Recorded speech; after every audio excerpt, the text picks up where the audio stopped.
পরম দয়ালকে ধরেছি, তার চরণাশ্রিত হয়েছি, জীবন আমাদের ধন্য বলে আমরা মনে করছি। এবং এই পরম দয়াল তিনি এসেছিলেন বিধায় এই মানব জন্ম আমাদের সার্থক হয়েছে, তাই বলে আমরা মনে করি। কিন্তু আমরা ভাবি যে পরম দয়াল তাকে আবার কেন আসতে হলো? এর আগে তো বহু অবতার মহাপুরুষ এসেছেন, আবার পরম দয়ালকে কেন আসতে হলো? কি বাকি ছিল দিতে? হ্যাঁ, অনেক কিছু বাকি ছিল। সেই বাকি জিনিসগুলোই তিনি আমাদের কাছে তুলে ধরেছেন। আমরা গীতা ভাগবত অনেক গ্রন্থ আমরা পড়েছি, আমরা পড়ে থাকি, কিন্তু তা সত্ত্বেও পরম দয়াল আবার দয়া করে আমাদেরকে ভালো খাঁটি মানুষ হওয়ার জন্য, খাঁটি করে তোলার জন্য আমাদেরকে তিনি কিছু বিধিবিধান দিলেন। সেই বিধিবিধান আমরা যেন পালন করে মেনে চলি, পালন করে চলি। তিনি বলছেন যে রোগ ব্যাধি থেকে কি করে আমাদেরকে মুক্ত থাকা যায়। তাই তিনি বলছেন যে পরের গামছা কাপড় পরা বিছানা বালিশে শোয়া, ব্যাধির বিপাক দুর্দশাকে কুড়িয়ে নিজের দেহ নেওয়া। তাই আজকাল আমরা দেখি যে আমরা আত্মীয় স্বজনের বাড়িতে যাই, কখনো আমরা অতিরিক্ত কাপড় চোপড় নিয়ে যাই না। সেখানে যেই তাদের গামছা কাপড় পরেই আমরা স্নান করা, তাদের বিছানা বালিশে শুয়ে পড়া, এরকম একটা ভাব করি। কিন্তু দেখুন যে পরম দয়াল আমাদেরকে আবার সেই রোগ ব্যাধি থেকে মুক্ত করার জন্য আমাদেরকে তিনি এই তার ছড়া বাণীর মধ্য দিয়ে বিধান দিলেন যে আমরা যেন সুন্দরভাবে ভালোভাবে বেঁচে থাকতে পারি, আমরা রোগ ব্যাধি থেকে মুক্ত হতে পারি। এমনি করে তিনি মায়েদের উদ্দেশ্যেও বললেন যে সেকনি জেড়ে ধোয় না হাত, বক্ষ ব্যাধির উৎপাত। সেকনি জেড়ে ধোয় না হাত, তার হাড়িতে খাসনে ভাত। এই যে সেকনি মানে আমাদের নাকের সর্দি। তাহলে এই যে মায়েরা দেখা যায় যে তারা ওই সেকনি ঝেড়েই ওই হাতটা তাদের আঁচল মুড়োয় মুছে রাখে। ওই হাতটা ভালো করে জল দিয়েও ধোয় না বা কোনো পরিষ্কারক দিয়েই ধৌত করেন না। আবার তৎক্ষণেই যদি কোনো সংসারের কোনো মানুষ, কোনো সদস্য যদি এসে ভাত চায়, ওই মা ওই হাতটি দিয়েই অমনি ওই থালের সাইডে ধরেই আবার ভাত দিচ্ছে। ওই ব্যাধি ওর ভিতর দিয়েই সংক্রামিত হচ্ছে নিজের দেহে, অন্য মানুষের দেহে। এমনি করে পরিবারের প্রত্যেকটা সদস্যের ভিতরে ওই ব্যাধি সংক্রামিত হচ্ছে। ঠাকুর আমাদেরকে চোখে আঙুল দিয়ে দেখিয়ে দিলেন, বুঝিয়ে দিলেন এরকম কাজকর্ম থেকে আমাদেরকে বিরত থাকতে হবে। এমনি করেই প্রত্যেকটা পর্বে পর্বে তিনি বাণী দিয়ে আমাদেরকে বুঝিয়ে দিলেন। আমরা অন্যান্য সময় দেখেছি যে আমাদের গদ্য সাহিত্য বা গদ্য আকারে গদ্য সাহিত্যটা আমরা বেশিক্ষণ মনে রাখতে পারি না, ওটা আমরা ভুলে যাই। কিন্তু ঠাকুর দয়া করে এবার ছড়া বাণী দিলেন, যে এই ছড়া বাণী একবার আমরা যদি মুখস্থ করতে পারি বা একবার যদি আমরা বুঝে চলতে পারি, আমাদের কখনোই এটা ভোলার নয় বা মানুষ ভোলে না। তাই তিনি দয়া করে এবারে ছড়া বাণী দিয়েই আমাদেরকে সুন্দর পথ চলার পথ দেখিয়ে দিলেন। তিনি বলছেন তার শ্রীহস্ত লিখিত যে সত্যানুসরণে বলছেন, নামে মানুষকে তীক্ষ্ণ করে, ধ্যানে মানুষকে স্থির ও গ্রহণক্ষম করে। আমরা জানি যে তীক্ষ্ণ অর্থাৎ ধারালো সুচালো এমন কোনো অস্ত্র বিশেষ, অথবা আমরা জানি যে বাঘের থাবা অথবা সিংহের থাবা খুব সুচালো, কিন্তু এই যে নাম করলে আমরা কি কি তীক্ষ্ণ হবে আমাদের? হ্যাঁ হবে।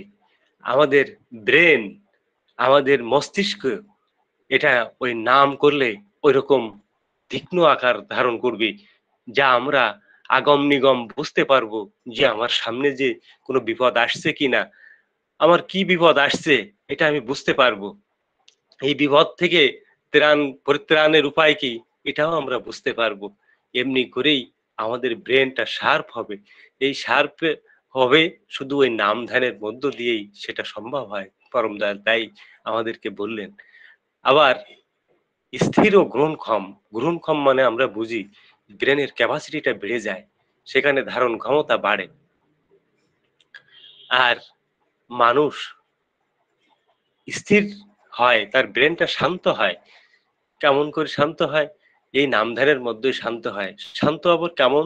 যে হুটহাট করে মানুষ বিভিন্ন রকমের একটা সিদ্ধান্ত নিয়ে ফেলে, ভুল সিদ্ধান্ত নিয়ে ফেলে। সেই সিদ্ধান্তটা বাস্তবায়নের পরে মানুষ বুঝতে পারে যে এটা আমার ভুল সিদ্ধান্ত হয়েছে। তাই সেইরকম ভুল পথে যাতে আমরা না যাই, তাই তিনি ওই নাম ধ্যানের কথা বললেন। সেগুলো আমরা পালন করে চলবো। আমাদের চরিত্রে যতই রূপদান করব ততই আমরা খাঁটি মানুষ হতে পারবো। আমিও একসময় ভাবতাম ছোটবেলায়, যখন তখনও ঠাকুরকে ধরেছিলাম কিন্তু অত উপলব্ধি করতে পারিনি। ভাবতাম যে এই যে গোসাই গোবিন্দরা ধর্মকর্ম করে, আ দেখি তিলক মালা পরে খুব সুন্দর সাজ বেশ করে ধর্মটা মনে হয় আকাশে বাতাসে কোথাও থাকে। তাকে আরাধনা বন্দনা করলেই মনে হয় উম পাওয়া যায়। কিন্তু না, ঠাকুরকে ধরেই দেখতে পেলাম যে না, ধর্ম আমার আচরণে ফুটে উঠাতে হবে। ধর্মটাকে আমার আচরণ দিয়েই তুলতে হবে। আমার পরিবারকে গঠন করতে হবে। আমার পরিবারের সকল সদস্যদেরকে আ ঠাকুরের চরণায় চলতে হবে। একজন খাঁটি পরিবার, একটা খাঁটি পরিবার গঠন করতে হবে। কা পরিবারের সদস্যগুলোকে খাঁটি মানুষ করে তুলতে হবে।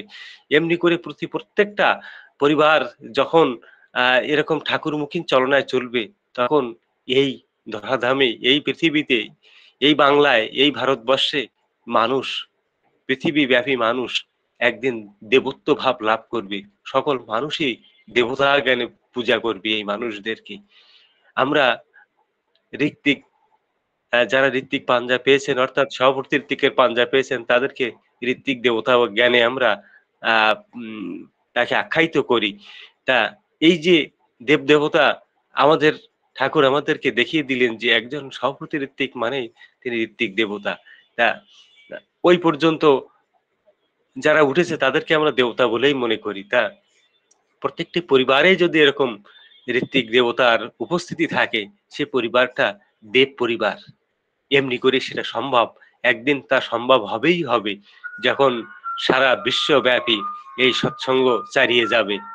আমরা সেই আন্দোলনটাকে অব্যাহত রাখবো। আমরা পূজ্যপাদ অবিন দাদা তিনি যে ডিপি ওয়ার্কস এর কথা বলেছেন, ডিপি ওয়ার্কস এ মধ্য দিয়েই আমরা জাগ্রত করে তুলবো।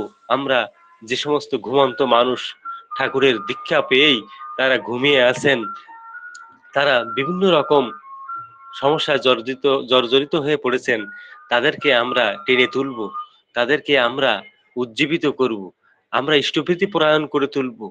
পরম দয়াল দয়া করে যে ইষ্টভৃতি এই দিয়েছেন আমাদেরকে, এ বড় এত সুন্দর নিয়ম এবং এত সুন্দর, এটা কি বলবো, ভাষায় ব্যক্ত করতে পারছি না।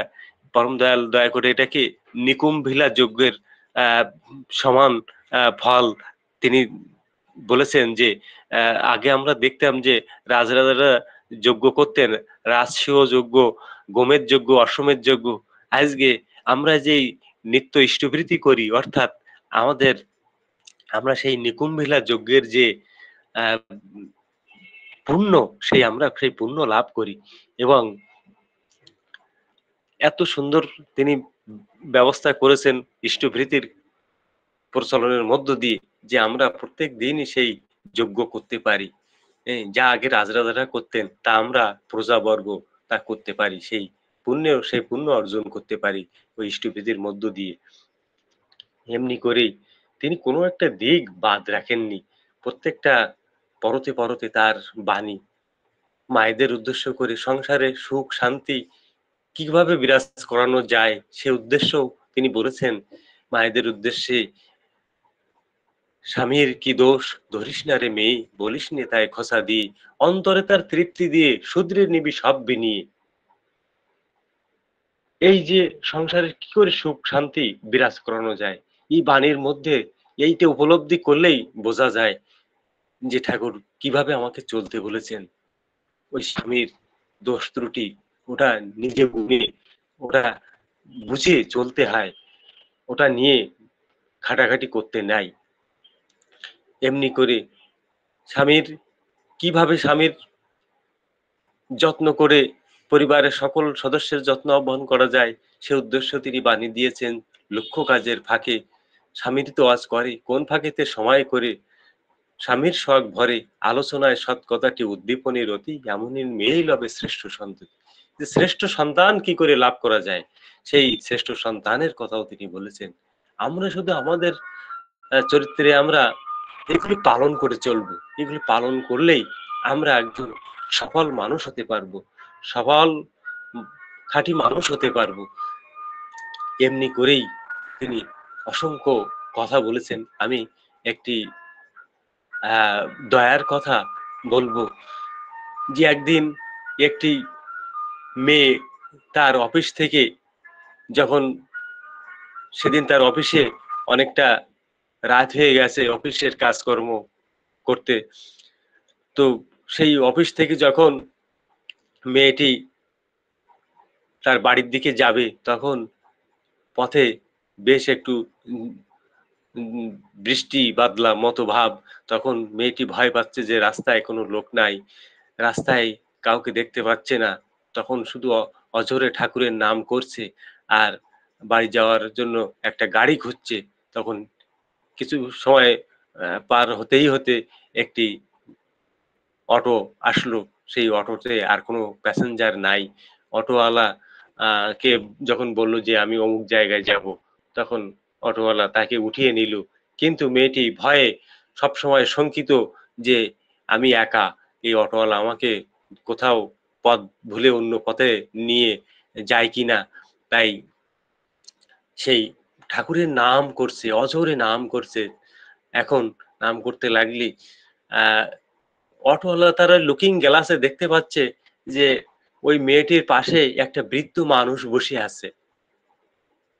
যতবার ওই লুকিং গ্লাসের দিক দিয়ে তাকিয়ে পিছনের দিকে তাকাচ্ছে তখন ততবারই ওই ড্রাইভার দেখতে পাচ্ছে যে ওই মেয়েটির সাথে একজন বৃদ্ধ মানুষ বসে আছে। এমনি করেই অটো চলছে, চলতে চলতেই মেয়েটি তার যে ভাড়া সেই ভাড়াটা তার কাছে গুছিয়ে রেখেছে। তখন সেই বাড়ির সামনে যেতে না যেতেই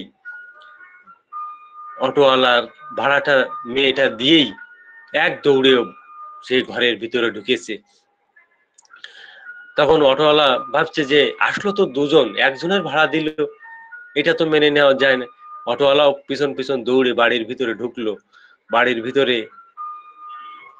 যে অটোওয়ালা বলছে যে আহ, দেখুন আপনার মেয়ে তো তার সাথে আরেকজন বয়স্ক মানুষ ছিল, এসছে আমাকে একজনের ভাড়া দিয়েছে, একজনের ভাড়া দিয়ে চলে আসছে, তো আমাকে তো দুজনের ভাড়াই দিতে হবে। তখন মেয়ের কাছে জিজ্ঞাসা করলে মেয়েটা বলছে না আমি তো একাই এসছি, আমি দুজনের ভাড়া দেবো কেন। তখন বাবা মা তারাও হতভম্ব হয়ে যাচ্ছে যে অটোওয়ালা বলছে একরকম, মেয়েটা বলছে একরকম, এরকম হচ্ছে কেন। তখন আহ অটোওয়ালা আহ, একেবারে ওই ঘরের বারান্দায় অব্দি উঠে গেছে, যে যখন দরজার উপরে পরম দয়ালের একটা ছবি টানানো আছে সেই ছবিটার দিকে তাকিয়ে অটোওয়ালা বলছে যে এই তো, এই তো ইনিই তো আপনার মেয়ের পাশে ছিলেন, আমি তো এনাকেই দেখেছি। অবাক হয়ে গেলেন বাবা মা, হতভম্ব হয়ে গেলেন যে এ কি ঠাকুর, তুমি এত দয়াময়, তুমি দয়া করেছো, তুমি আমার মেয়েকে রক্ষা করেছো, আমার মেয়েটাকে তুমি তুমি বাড়ি পৌঁছে দিয়েছো, তুমি সাথে ছিলে। বুঝতে পেরেছেন বাবা মা, বুঝতে পেরে অটোওয়ালাকে বললেন যে ভাই তুমি ঠাকুর দর্শন করেছো, আমরা এত আরাধনা বন্দনা করি তবু আমরা আজকে দর্শন করতে পারিনি, তুমি দর্শন করেছো, তুমি বড় ভাগ্যবান, এই নাও তোমার যত টাকা লাগে তুমি নাও। এভাবে সেই অটোওয়ালাকে অনেক টাকা পয়সা দিয়েই বিদায় করে দিলে। তা তিনি দয়াময়, তাকে স্মরণ মনন করলেই আমরা যদি তাকে ডাকার মতো ডাকি আমরা অবশ্যই তার দেখা পাবো আর তার দয়া আমরা অনুভব করতে পারবো। তার দয়ায় আমরা আমাদের জীবন সুন্দরভাবে চালাতে পারবো। এমনি করেই আমার জীবনের একটা দয়ার কথা বলবো। আমি দেওঘর ঠাকুর বাড়িতে গেছিলাম। আমার সাথে আমার বড় ভাইরা, তিনি বাড়ি বারাসাত, নিবেদিতা পল্লী, আমাদের সাথে ছিলেন। তো আমরা যখন যশোরী থেকে আসছি, ফিরে আসছি কলকাতায়, তখন ট্রেনের টিকিট কেটেছি। তো সেই ট্রেন, আমরা দাঁড়িয়ে আছি প্ল্যাটফর্মে, যশোরী প্ল্যাটফর্মে।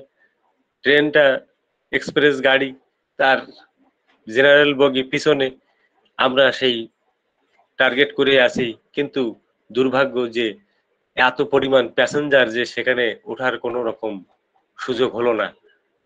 আমরা আবার পরের ট্রেনের অপেক্ষায় রইলাম। সেই পরের ট্রেনে একই রকম অবস্থা। আমরা অনেকগুলো মানুষ দৌড়ে, আমার ভাইরা বলছে যে ভাইরা দৌড়াও, ওই যে ভ্যান্ডার বগি সামনে, ওই বগিতে উঠে পড়ো। তখন আমি দৌড়ে সেই বগিতে উঠে লওয়ার যে তাকগুলো, তার ভিতরেই বসতে হলো। এবং এত প্যাসেঞ্জার উঠলো যে একে অপরের সাথে একদম প্যাকড হয়ে গেছে। মানে এক 1 ইঞ্চি পর্যন্ত ফাঁক নেই, এরকম একটা পরিস্থিতি। সেই বগিতে এত লোক উঠেছে। তখন আমি তো ওই, ওর ভিতরে তো বসা যায় না, ঘাড় মাথা খুব নিচু করে বসতে হচ্ছে। আমি ভাইরাকে বলছি যে ভাইরা, আমি হয়তো এইভাবে যদি বসে কলকাতা পর্যন্ত যেতে হয়, তাহলে আমি হয়তো বাঁচবো না। আমার ভয় লাগছে, আমার দম বন্ধ হয়ে আসছে।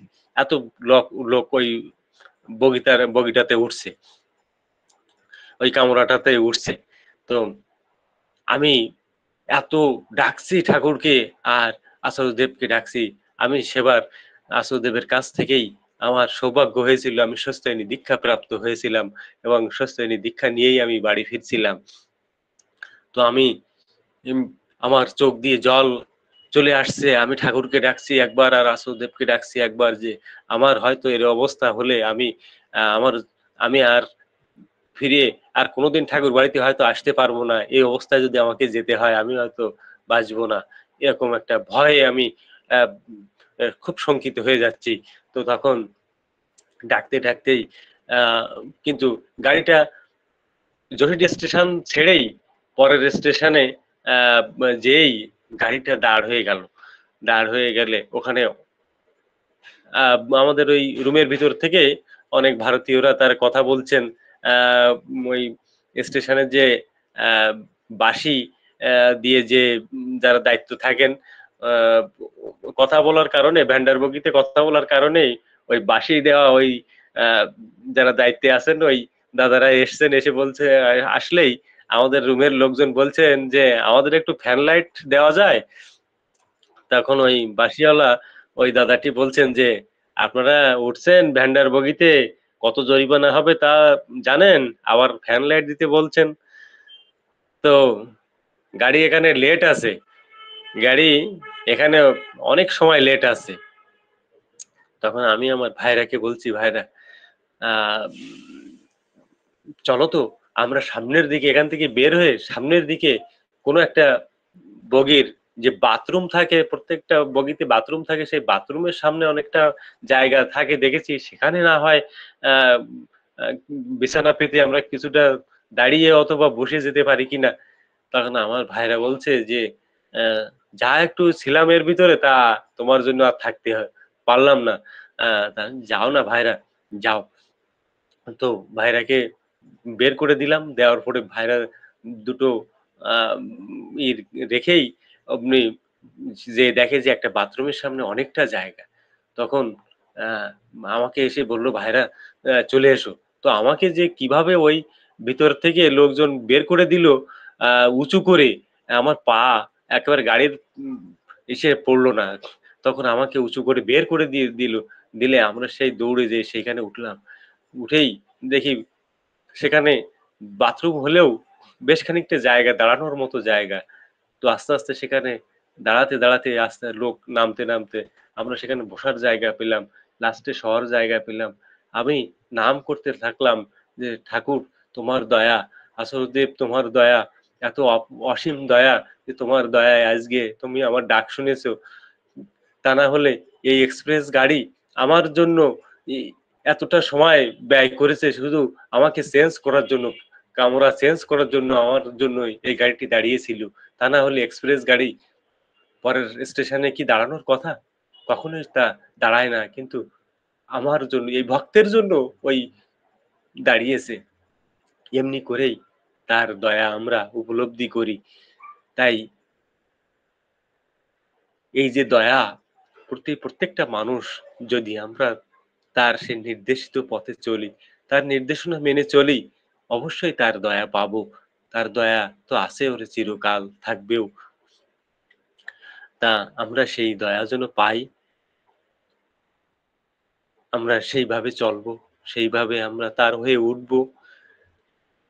আমাদের ঠাকুর কত এমনি করে কত যে দয়ার কথা তিনি, দয়া ভক্তরা যে দয়ার কথা বলেছেন তার কোনো শেষ নেই। তার দয়া আছে অপরিসীম। আমরা শুধু তার কাজ করে চলবো, তার বিধিমাফিক চলনায় চলবো। এই আমাদের সৎসঙ্গ বিহার চালনা একটা প্রতিষ্ঠিত মন্দির।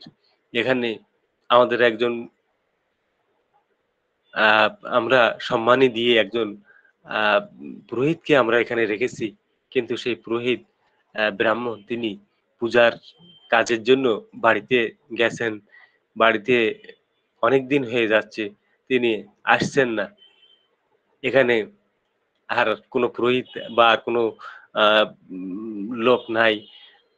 এই আমি এবং আমাদের যে ভক্তবৃন্দ আরো আছে, তারা সবাই মিলে আমরা একে এক এক দিন করে আমরা দায়িত্ব নিয়েই সেই ঠাকুরের ভোগ রাগ, ঠাকুর ঘর গোছানো, ঠাকুরের পরিচর্যা করা। সময় নাই, মোটেই সময় নেই, কিন্তু ঠাকুরের কাজ করেই চলেছি। তাই ঠাকুর বললেন করতে হবে তোমাকে কৃতির সাথে ধৃতি নিয়ে, অনুশীলনী আবেগে। আমরা করব, তার সেবা করতে পারলেই আমাদের মঙ্গল। তার চলনায় মানুষকে চালাতে পারলেই আমার মঙ্গল হবে। তাই তিনি বলছেন, পড়শি যে তোর নিপাত যাবে তুই বেঁচে সুখ খাবি বুঝি, যা ছুটে যা তাদের বাঁচা, তারাই যে তোর বাঁচার পুঁজি। তা আমার প্রতিবেশী, আমরা দেখেছি যে ভাই হলেই যতক্ষণ দু ভাই থাকে ততক্ষণ মিলমিশ থাকে। যখন তাদের বিবাহ হয়, অন্য ঘর থেকে যে মায়েরা আসে, এসেই ভাইদের বিচ্ছেদ হয়ে যায়। কেউ কারোর মুখ দেখে না, পাঁচিলে উঠে যায়, বিভক্ত হয়ে যায় এরকম। ঠাকুর তাই দয়া করে আমাদেরকে বললেন যে না, পড়ছি বা তোমার ভাই, তাদেরকে তোমার বুকে টেনে নাও, তাদের সুখ দুঃখের ভাগী হও, তাদের কাছে যাও, তাদের সাথে সঙ্গ করো, ভালো হবে, তোমার ভালো হবে। আমার আত্মীয় স্বজন দূর থেকে এসে এসে আমাকে রক্ষা করবে না আমার বিপদে আপদে, কিন্তু যদি আমার প্রতিবেশীর সাথে আমার সুন্দর ভাব থাকে, সুন্দর ভাব ভালোবাসা থাকে, তিনি আমাকে রক্ষা করবেন, তিনি আমার আপদে বিপদে থাকবেন। আর মালিক তো আছেনই, এমনি করেই আমরা রক্ষা পেতে পারি। তাই আমরা সেদিকে খেয়াল রাখবো। আমরা অনলাইন ইষ্টভৃতি আমাদের চালু হয়েছে, ভারতবর্ষে আগে চালু হয়েছে, পরে আমাদের বাংলাদেশে চালু হয়েছে। আমরা সেই অনলাইন ইষ্টভৃতি গুলো আমরা আহ আমাদের গুরু ভাইদের ভিতরে চালু করে দেব। সে অনলাইনের মধ্য দিলেই অনেক ভালো হয়। যেমন আমরা জানি যে ঠাকুর বললেন যে অন্ন জল গ্রহণের আগেই ইষ্টভৃতি প্রেরণ করতে হয়, সেই নির্দিষ্ট দিনেই, 30 দিনেই। তা আমরা সেটা বাড়ি বসেই করতে পারি, ওই মোবাইলের অনলাইন কার্য করতে পারি মোবাইলের মাধ্যম দিয়ে। ঠাকুর বললেন যে আমি ইষ্টভৃতি 29 দিনেও নেই না, 28 দিন, 31 দিনেও নেই না, আমি 30 দিনের দিনই নেই। তা আমরা যেন সেই 30 দিনের দিনই যেন আমরা সে অন্ন জল গ্রহণের পূর্বেই আমরা পাঠাই আমরা সেদিকটা খেয়াল রাখবো সবাই। এমনি করেই তার যে নির্দেশনা, সেই নির্দেশনা মাফিকই চলবো। ইষ্টভৃতি দেওয়া ওটা পয়সা দেওয়া নয়, ওটা ইষ্টভৃতি সেই মঙ্গলময়ের ভরণ পোষণের নিমিত্তে আমরা যেটা নিবেদন করি, তার দয়ায় এই জীবন আমরা লাভ করেছি। তাই সেই তার দয়াকে আমরা আমরা সেই দয়া ভেবে তাকে আমরা কিছুই আমরা নিয়ে আসিনি মায়ের গর্ভে। যেদিন মায়ের গর্ভ থেকে এসেছি, তিনি আমাদেরকে এই অক্সিজেন, মায়ের বুকে দুগ্ধের ব্যবস্থা করেছেন। এই অক্সিজেন, আমাদের যদি অক্সিজেন কিনে ব্যবহার করতে হতো, আমরা যদি ক্লিনিকে যখন আমরা যাই, তখন ক্লিনিকে আমাদেরকে মুমূর্ষু রোগীদেরকে অক্সিজেন দেওয়া হয়, সেই অক্সিজেনের বিলটা তারা কেটে নেয়, আমাদের কাছ থেকে নেয়। কিন্তু আমরা, আমার পরম দয়াল আমার এই ধরাধামে আসার আগে তিনি অক্সিজেনের ব্যবস্থা করেছেন, যে অক্সিজেন কিনতে আমার কোনো পয়সা লাগে না। তিনি দয়া করে সেই অক্সিজেনের ব্যবস্থা করেছেন। দয়া করে আমার মায়ের স্তনে, মায়ের বুকে দুধের ব্যবস্থা করেছেন। এমনি করেই তিনি সব কিছুর ব্যবস্থা করেছেন। তাই আমরা কিছু হাতে করে নিয়ে আসতে পারেননি, কিছু হাতে করে নিয়েও যেতে পারবো না। তাই এই দুনিয়ায় এসেই আমি বড় হয়ে, আমি অর্জন করতে যখন শিখেছি, উপার্জন করতে যখন শিখেছি, সেই উপার্জনের থেকে আমি আমার দয়ালকে কিছু নিবেদন করি। সেই উপার্জনের থেকে কিছুটা অংশ আমি নিবেদন করে যদি আমার আহার গ্রহণ করি, সেটাই ইষ্টভৃতি। সেই উপার্জন, সেটা ইষ্টভৃতি রূপে তাকে দান করা, তাকে নিবেদন করা। তিনি খুশি হন যে আমার ভক্ত আমার কিছু কোনো কিছু অন্ন জল গ্রহণের আগেই আমাকে নিবেদন করেই খাচ্ছে। এই যে তিনি সন্তুষ্ট হচ্ছেন, এটাই ইষ্টভৃতি। তাছাড়া কোনো টাকার খেলা নয়। হয়তো অন্য আহ অন্য সম্প্রদায়ের মানুষ তারা ভাবেন যে সৎসঙ্গীরা টাকা নিয়ে খেলছে, কিন্তু না, টাকা নিয়ে খেলা না, এটা আমার ভক্তি অর্ঘ্য। আমরা পরম দয়ালকে আমরা ফুল দিয়ে, আমরা ফল দিয়ে, আমরা জল দিয়ে, আমরা যে কোনো না কোনো কিছু নিবেদন করেই আমরা আমরা অন্ন জল গ্রহণ করব। তা আহ, আমরা সেগুলোই আমরা পরম দয়াল যে নির্দেশিত স্থান নির্ণয় করে দিয়েছেন যে ইষ্টবৃত্তি ওখানে জমা দিলেই আমি তা পাই, তা আমরা সেই জল, ফল, ফুল, পাতা আমরা কিন্তু সেখানে পৌঁছাতে পারি না। সেটাকে পৌঁছাতে গেলে একমাত্র এই টাকার মাধ্যম হলে সেটা ভালো হয়। যে আজকে আমরা ঘরে বসেই এখান থেকে সেন্ড করছি, ওখানে আমার সেই পরম দয়ালের নির্দেশিত সেই কেন্দ্রে পৌঁছে যাচ্ছি। কত সুন্দর! তা আমরা সেভাবেই পাঠাবো এবং চলবো। আমার মনে হচ্ছে আমার সময় শেষের দিকে। আহ, তো আমি আজকে আর ইষ্ট প্রসঙ্গে কথা বাড়াবো না। আমার সাথে যুক্ত আছেন যে সকল দাদা ও মায়েরা, আমি সবার মঙ্গল কামনায়, সবার শান্তি স্বস্তি দীর্ঘায়ু মঙ্গল কামনা করেই আমার সংক্ষিপ্ত কথা এখানে শেষ করছি। সবাই ভালো থাকবেন, সুস্থ থাকবেন। পরম দয়ালের কাছে আপনাদের জন্য আমি ব্যক্তিগতভাবে প্রার্থনা করি। আপনারা এই যে লিঙ্কটাকে এত সুন্দরভাবে পরিচালনা করেন, খুব ভালো লাগে। আমি মাঝে মাঝে এখানে যুক্ত হই। আমার শ্রদ্ধেয় চন্দন সরকার দাদা আমাকে যুক্ত করান এখানে, এবং আমি বেশিরভাগ সাতক্ষীরা লিঙ্কেই থাকি। ওরা প্রভাতী লিঙ্কের সারাদিনে বেশি একটা সময় পাই না। ব্যবসার করি, একটু ছোটখাটো ব্যবসা করি, সেই ব্যবসার কারণে আমাকে ব্যস্ত থাকতে হয়। বাকি যেটা সময় পাই আমার সৎসঙ্গ বিয়ের চালনা নিয়েই আমি ভাবি, সেদিক দিয়ে কিভাবে উন্নতি করা যায়, সেটা নিয়েই আমি ভাবি বেশি। এবং কোন পন্থায় কোন কোন কাজ করলে আমার শ্রীমন্দিরের অগ্রগতি হবে, এখানে শ্রীমন্দিরও নির্মিত হচ্ছে, সে দিকগুলো আমরা খেয়াল রাখি। আমার চন্দন সরকার দাদাও আমার সাথে সহযোগিতা করেন এবং অর্থ দিয়ে, শ্রম দিয়ে সব দিক দিয়েই দাদা একটা পারফেক্ট মানুষ। আমি আর আমার শ্রদ্ধ দাদা বিভিন্ন জায়গায় অনুষ্ঠানে দুজনই চলে যাই। দুজনে সেখানে সৎসঙ্গ করেই আসি, বাড়ি ফিরি। আহ এমনি ভাবেই আমাদের সময় কাটে। তা খুব ভালো থাকবেন, সবাই খুব ভালো থাকবেন, আনন্দে থাকবেন, আর পরম দয়ালকে মাথায় নিয়ে চলবেন। এই বলেই আমার সংক্ষিপ্ত কথা এখানে শেষ করলাম। সবাইকে জয় গুরু। খুব ভালো থাকবেন। জয় গুরু।